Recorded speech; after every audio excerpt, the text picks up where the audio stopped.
સુરત શહેરના ડુમસ દાનાના રહેવાસી ઉદ્યોગપતિ તરીકે ઓળખાતા દીપક ઇજારદારના પુત્ર ધ્યેયના જન્મદિવસ નિમિત્તે નવી સિવિલ હોસ્પિટલ ખાતે સેવાના કાર્ય તેમજ રાત્રિ દરમિયાન પોતાના નિવાસસ્થાને પોતાના ગામમાં રહેતી મહિલાઓને અનાજનું કીટ વિતરણ કરી ઉજવણી કરવામાં આવી હતી।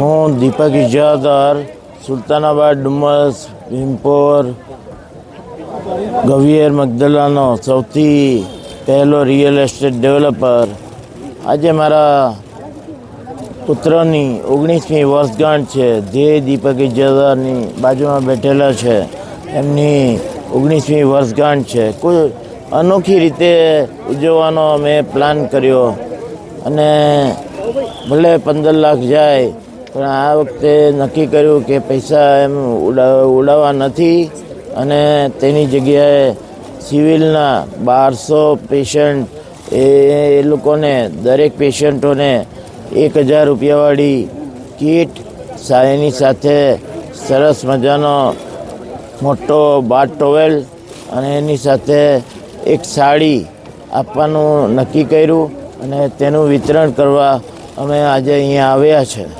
અને ઘણા આનંદની વાત છે કે મારા એકના એક પુત્રને બી આ રીતે ગરીબોને અનાજની કીટ અને બીજું દાન આપવામાં આનંદ થઈ રહ્યો છે।